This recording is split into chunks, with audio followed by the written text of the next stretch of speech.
Dead body সিনেমাটি 2 দিন শেষে বক্স অফিসে রেকর্ড তৈরি করলো। এই দিয়ে মুক্তি পাওয়া সিনেমাগুলো রেকর্ড ভাঙতে চলেছে এই সিনেমাটির কত বাজেট ছিল, কতটি সিনেমা হলে চলছে, 2 দিনে box office collection, net collection সম্পর্কে বিস্তারিত জানতে পারবেন। এদিকে এই দিয়ে মুক্তি পাওয়া 11টি সিনেমা 24 দিনে total box office collection, net collection, আয় ব্যয়, কোন সিনেমা ব্যবসা সফল করলো, কোন সিনেমা ব্লক হয়েছে, এই সম্পর্কে বিস্তারিত জানতে পারবেন। চলুন এক নজরে বিষয়গুলো দেখে আসা যাক। প্রথমে যাক মায়া সিনেমাটি নিয়ে। সিনেমাটির বাজেট ছিল 1.5 কোটি টাকা। বর্তমানে সিনেমাটি 9টি সিনেমা হলে চলছে।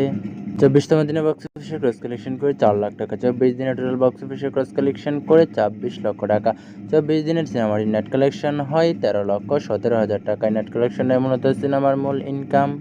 এরপরে রয়েছে জিন্টু সিনেমাটির বাজেট ছিল 1 কোটি 25 লাখ টাকা। বর্তমানে সিনেমাটি 16টি সিনেমা হলে চলছে। 24 দিনের সিনেমাটির বক্স অফিসে ক্রস কালেকশন করে 27 লাখ টাকা। 24 দিনের সিনেমাটির নেট কালেকশন হয় 14 লাখ টাকা। তো এই সিনেমাটি কিন্তু ব্যবসা সফল করতে পারেনি। এরপরে রয়েছে দেয়ালের দেশ সিনেমাটির বাজেট ছিল 2 কোটি টাকা। বর্তমানে সিনেমাটি 15টি সিনেমা হলে চলছে।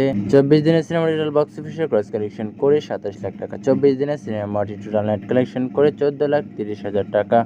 এই সিনেমাটি কিন্তু ব্যবসা সফল হয়নি।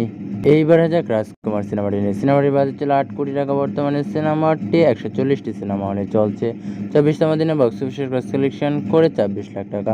24 দিনের সিনেমাটি বক্স অফিসের ক্রস কালেকশন করে 12 কোটি টাকা। 24 দিনের সিনেমাটি নেট কালেকশন করে 7 কোটি 15 লাখ টাকা। এই সিনেমাটি কিন্তু এখনো ব্যবসা সফল করতে পারেনি, তবে খুব দ্রুতই ব্যবসা সফল করতে পারবে।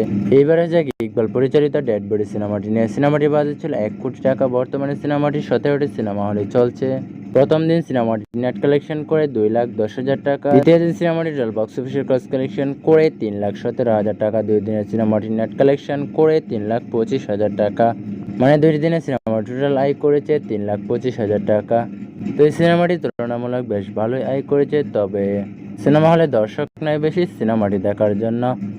তো যাই হোক, আজকে এই পর্যন্তই। দেখা হচ্ছে নতুন কোনো ভিডিও। যখন সবাই ভালো থাকবে, সুস্থ থাকবেন। ধন্যবাদ।